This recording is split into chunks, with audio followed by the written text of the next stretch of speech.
The 17 News at Sunrise podcast is brought to you by Clinica Sierra Vista. Welcome back to the 17 News at Sunrise podcast, where we share your news on your schedule. Working in the spirit of the Golden Empire, this is 17 News at Sunrise.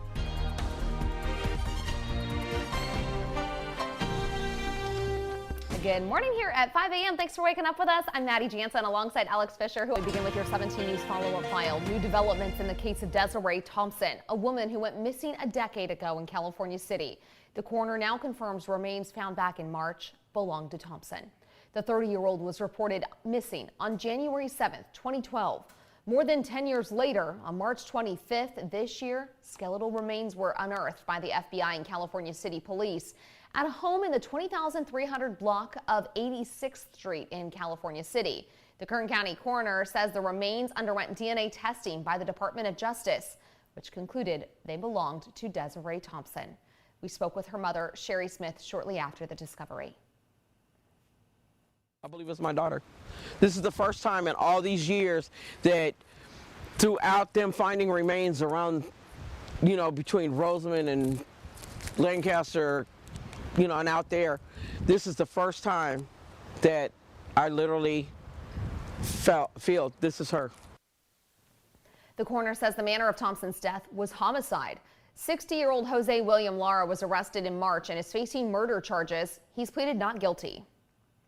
It has been years in the making. Americans can now dial 988 during a mental health crisis. It is similar to 911 for medical or law enforcement emergencies. Days after its launch, those who answer calls locally are seeing an increase in people reaching out for help.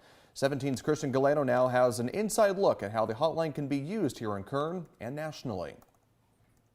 The hotline went live on Saturday in an effort to improve access to psychiatric care. Individuals can call or text 988 to speak with trained counselors who listen and understand what is affecting them and even provide support and resources.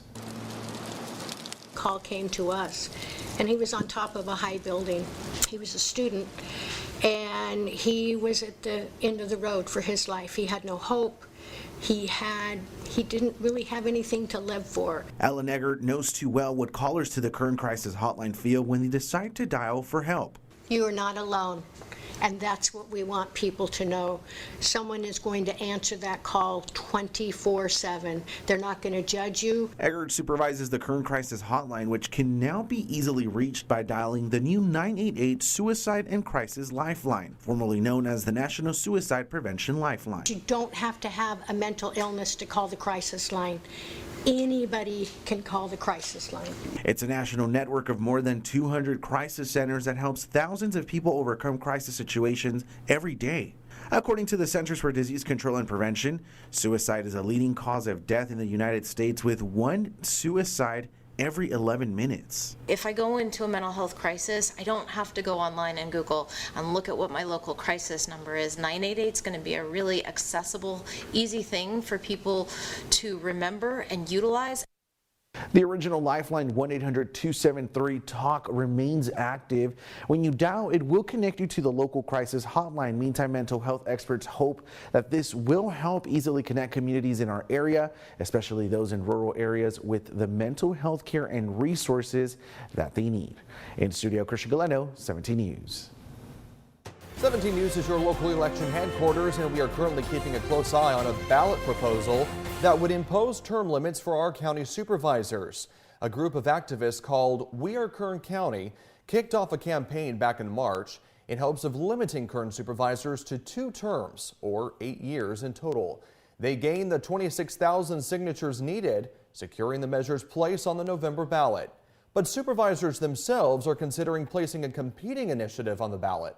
And at today's board meeting, we'll hear about the 3 options they could place on that ballot. One would establish no term limits, and the other 2 would limit supervisors to 2 or 3 terms, but allow them to run again after a 4-year hiatus. We Are Kern County is holding a rally in support of term limits before the meeting at 8 a.m. 5:07 now, and making news around the nation. Police in Indiana have revealed new details about the weekend mall shooting that killed 3 people and injured 2 others. Investigators say 20-year-old Jonathan Saperman spent more than an hour in the restroom preparing for the shooting.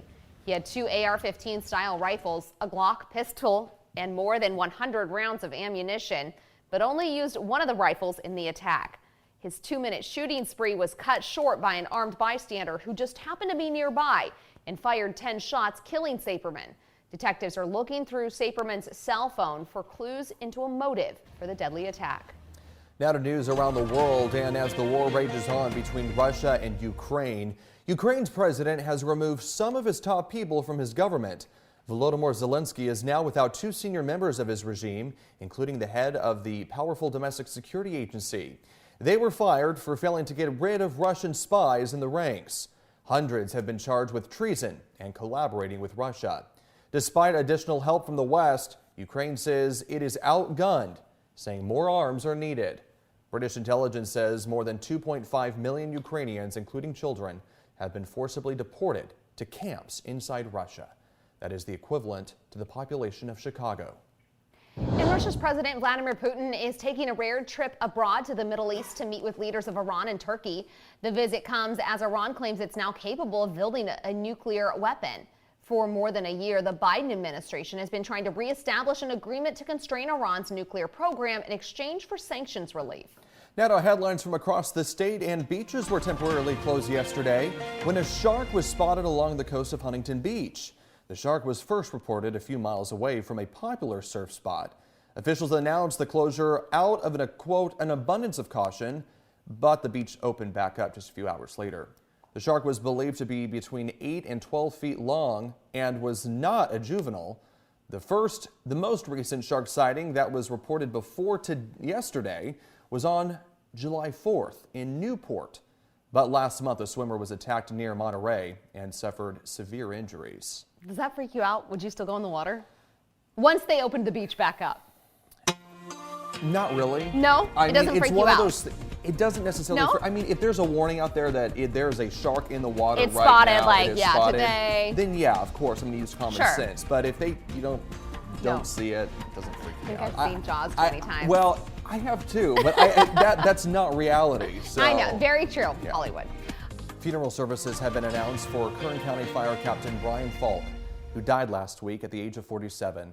Those who knew Captain Falk remember him as a hard worker with a glowing smile. The Bakersfield native attended North High and Bakersfield College before becoming a probation officer and later a firefighter. Falk married his wife Jennifer in 2007 and welcomed 2 sons into the world shortly after. Services will be held Saturday at 3 p.m. at Valley Bible Fellowship Church on East Brundage Lane. In lieu of flowers, a GoFundMe account has been set up to help Falk's sons through this difficult time. You can find a link to the fundraiser on our website, kget.com. Your time is 5:35 now in your 17 Court Watch. Evidence in the murder trial of Stockton native Kristen Smart will be presented today. Jurors heard opening statements yesterday. The trial comes 26 years after Smart disappeared during her freshman year at Cal Poly. 45-year-old Paul Flores was arrested last year for her murder. He has been considered a suspect in her killing because he was the last person seen with her after leaving a party. Flores' father is also on trial, accused of helping hide Smart's body. Smart is still missing, but was legally declared dead in 2003. The case was moved to Monterey County Superior Court in Salinas after a judge ruled the suspects could not get a fair trial in San Luis Obispo. Also in court, Parkland High School shooter Nicholas Cruz was in court yesterday for the first day of his sentencing trial. The now 23-year-old pleaded guilty to 17 counts of first-degree murder for killing 14 students and 3 teachers in 2018. The prosecution delivered opening statements after nearly 3 months of jury selection. A teacher from Parkland High took the stand first. I called 911 just out of instinct. They couldn't hear me over the sound of the gunshots. It was so incredibly loud. Prosecutors claim that while evidence shows Cruz may suffer from behavioral disorders, they say he was mentally fit the day he carried out the murders. Jurors will decide whether Cruz will be sentenced to death or life in prison without parole. An update now on a story we've been following for years. Former Bakersfield priest Craig Harrison has settled his lawsuit against the Roman Catholic Diocese of Fresno. In 2019, Harrison became the subject of criminal investigations in Bakersfield, Fresno, and Merced over alleged misconduct. Authorities declined to file criminal charges due to the statute of limitations having expired or insufficient evidence. In February 2020, Harrison filed a defamation lawsuit based on statements made by a diocese spokeswoman in a May 2019 article with Bay Area station KQED. Former spokeswoman Teresa Dominguez told a reporter she believed accusations made by a man who first reported sexual abuse allegations against Harrison decades ago. According to the 5th District Court of Appeals, Harrison's attorney filed notice last month that a settlement had been reached. Today marks the deadline for the U.S. Secret Service to hand over deleted text messages from the day of the U.S. Capitol attack. The January 6th committee says those messages could be a crucial piece of the puzzle. Meanwhile, the trial of a former Trump advisor who refused to testify for the committee is underway. NBC's Bree Jackson is in Washington this morning with more.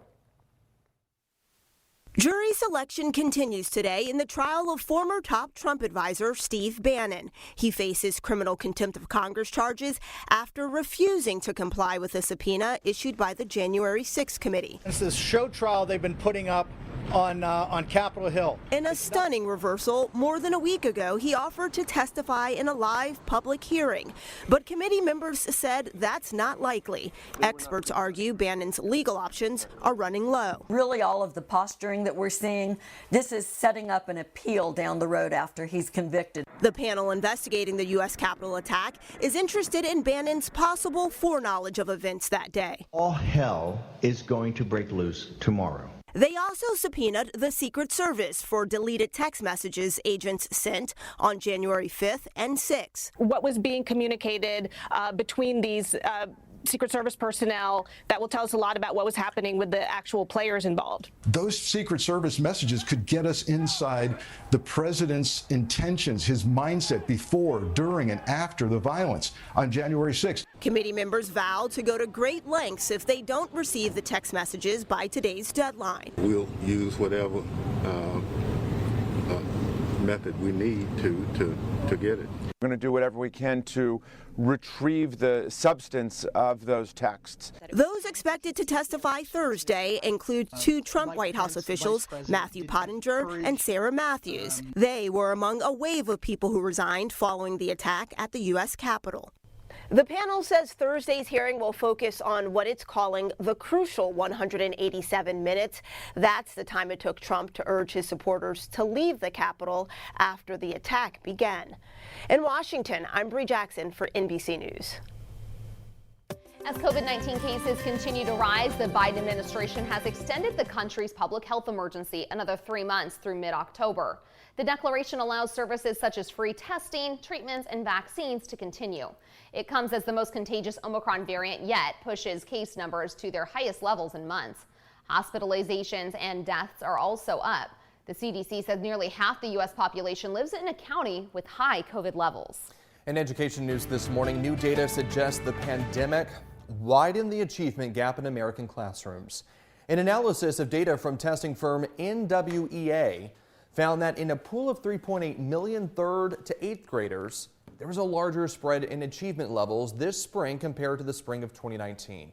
In reading, the spread of student achievement levels was 4 to 8% wider than before the pandemic. The differences were even more pronounced in math, especially in grades 3 to 5, where the range of student scores was 5 to 10% wider than 3 years ago. States with legalized marijuana have seen an uptick in traffic crashes and fatalities. That's according to a new study from the Insurance Institute for Highway Safety. They looked at 5 states that allow recreational pot use and saw an increase in traffic crashes and fatalities in the wake of legalization. There was a 5.8% increase in the rate of traffic crash injuries and a 4.1% increase in deadly crash rates after marijuana sales began. That's compared to no increase over the same time in a control group of 6 states where the drug remained illegal. Working in the spirit of the Golden Empire, this is 17 News at Sunrise.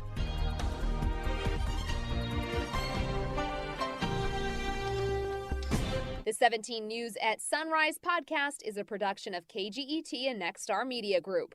For more on all of the headlines in today's show, head to kget.com.